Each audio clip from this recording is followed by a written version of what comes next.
They did it again. You know what they call that? A winning streak. They do call that as a 4-game winning streak. 1, 2, 3, 4. Count them up. 4 in a row. 6 of their last 7. Right after Sprague buried them. How dare you? How dare you? Don't put that on me. That was swag. Don't confuse a swag with a Sprague. The jinx is going strong. It Evidently, you have the ability to not only kill, but revive. Oh, dude. The power is known to Sprague. The swag. The power that you have in those fingers, I'm a little scared right now. I'm not going to lie. I'm a little intimidated. Dirt had to walk Patrick through my ability to jinx teams. Yes, yeah. He came in. He wasn't quite sure of the full history there and the powers that you possess, man. Everybody's been trying to figure it out. 41 points last night for Deni Avdija. I don't know if you've heard this. He's having a great year. That's what I've heard. People keep telling me. He was unbelievable last night. I feel like every basket he got came with an and one. I think he had 4 for the game. Many of them. There's no way it was only 4. I swear to God, every basket was a whistle. Felt like 37. Now, he one. fell down every After time every he shot. went to the rim. That's true. I told my brother-in-law this, and I really do believe this. Like, I would loathe him. Despise him. If I was a Rockets fan last night watching, because he's really good at initiating. Yes, he is. I would hate that guy. He's the epitome of the guy that you love him when he's on your team, Yes. and when he's not on your team, you hate everything about him. He's not like in your face. He's No. not talking at. He does do the John Cena, "Don't look at me" or whatever that means. Can't see me. Can't see me. Can't see me. He does do that quite often. Yeah. But, man, 41 points last night, ties his career high. Shaden drops in another 20 for you. Hit a big 3 late in the game, too. Tamani is playing stellar defense and losing a tooth over it. Yeah, how about that? They said they're going to put it in the box after the game, I saw Tiago said. Just slide that thing in the box, no big deal. If you don't know what the box is, Tiago Splitter, and I love this. This is the fun part of coaching that people don't talk about enough.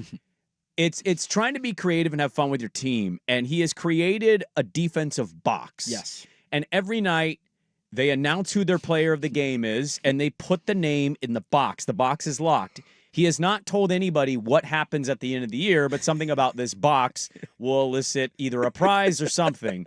And, We need the Brad Pitt drop. What's in the box? and last night, Tamani won Defensive Player of the Night, so they took the tooth that he got hit out of Finney Smith's head, or Yes. Dorian Finney-Smith's head, top of the dome, and they put the tooth in the box.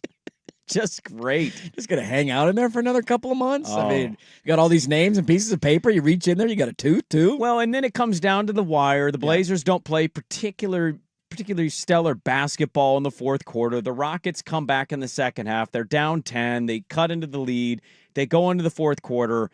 They get outscored 28-24 in the third, 27-22, and the Cardiac Blazers are a finger away Yeah, it's a millisecond away. from losing that game on a Tari Eason putback, and they beat the Rockets 103 to 102. I mean, look, every time you stack up wins, especially against good teams who are playing good basketball, it is going to make people continue to believe here locally. Like, it's just going to continue to grow. When that happened, I thought it was good. I think the Rockets celebrated on the floor. You thought the game's over. Oh, my God, what another devastating loss. Feels like we've been through a handful of those. To your point, I think you're left looking in the mirror and saying, why does Portland always do this? You build a lead, you play great for 70% of the game. Can I tell you why? Yeah, go ahead. I've seen that. I saw the timeline this morning. I was not on the timeline during the game. Last night during the game. So I wake up this morning, I get on our show timeline, and I see a lot of that. Like, can you guys just close these out? And I just respond with, do you think this team is amazing? No. Their I mean, they're ability not a to world win the beater, game is just, it should just point blank be enough. Yeah, it's valid. I mean, it's valid. No Just doubt be about enough. it. Just win the game. There's no pictures on the scorecard, so it No. doesn't matter if you win by 1 or win by 17. But it just they seemingly have found a way to do a couple of boneheaded things in close games late, miss a free throw, not box out, not grab a rebound when you need to. They had to play Sidi Sissoko 16 minutes. He gave you 0. He didn't score at all. They had to play Young Hansen for 17, and he, oh my God. The Younger was out there balling last night, dude, taking threes, putting the ball on the floor, attacking the hoop. How about the missed dunk? The future is bright. The building would have lit up if he made that dunk, though. Getting fouls and then being stumped that he was called for a foul. What was that? What's going on? Traveled at one point just looking to pass. I had Hassan Jin. Hassan Jin. I had Yeah. PTSD kick in a little bit last night watching, like, why is he getting so many minutes? That was man? a first-round pick. And to answer your question, who else are we going to play?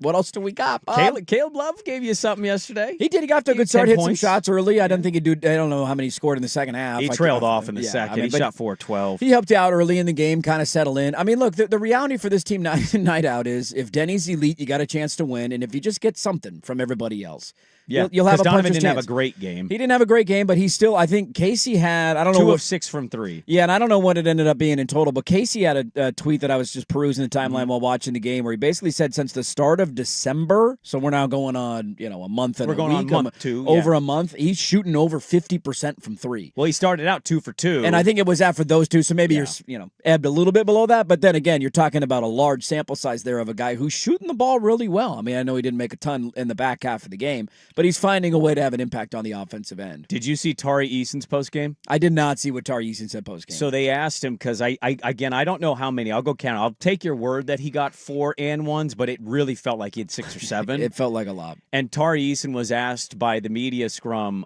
hey, man, like, what happened? How did he get so many and 1s? And Tari Eason goes, zebras. And then there was a follow-up question, and he went, zebras. Is the only word he said. He just kept saying zebras. And I'm like, well, I mean, he's not wrong. He's not wrong. Clearly frustrated that Denny, like, say this about Denny, and as great as the season has been for him, 15 free throw attempts. That's a lot. We used to hate James Harden for that. I mean, I so hate it's SGA great that we for have that. a James Harden on our team. I mean, again, it's the guy that you can't stand when he's on the other team, and you love him when he's on your team. It's not.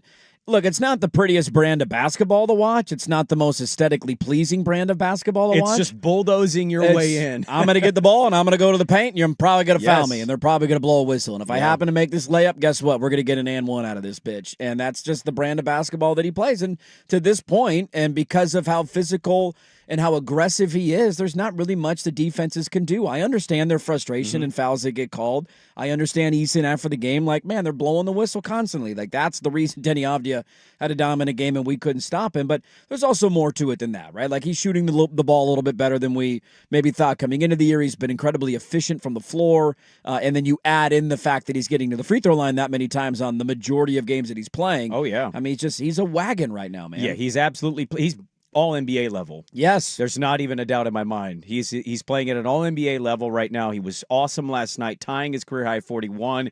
He had a sick little buzzer beater to kind of just keep some momentum going and some energy up. Yeah. So Deni Avdija is great.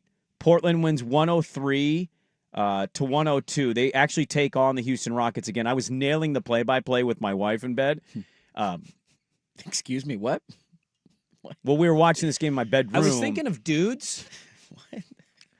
Baby oil and cucumbers. What are you doing over there? No, last night I was too tired. What As soon as I turned off the post-game interview with Can we Denny, get? turned the TV I'm off. trying now to get a reference for that on every day, That's every your booty. show The cucumber in baby oil. 2026. I mean, it's an all-time. Would you shut up? And it ended up producing just a great moment in my life. It really did.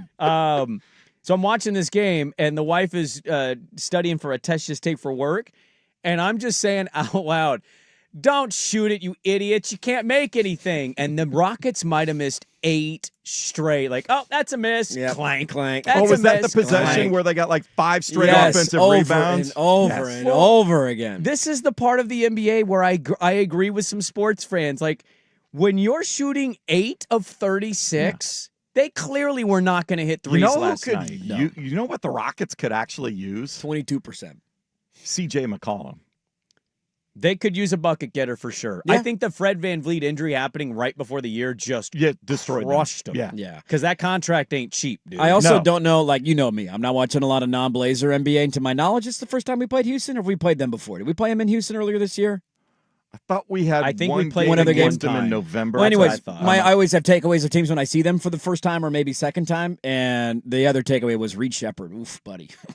And they're relying on him. Oof. A great deal. Of that 3 of 22, he was 1 of 7 of them. Like, let's get the memo, buddy. They're not going in tonight. Well, Smith was 1 of 7 from 3. Yeah. And Thompson was 1 of 4. Reed Shepard's 1 of 7. I mean, really, outside of KD, they didn't have much offense. at Tari all. Eason shooting. I'm just like, why are you shooting so many threes? You're Go too ahead. athletic. Go to the cup. Go ahead, buddy. Keep chucking them up all you want. So the Blazers get a big win last night.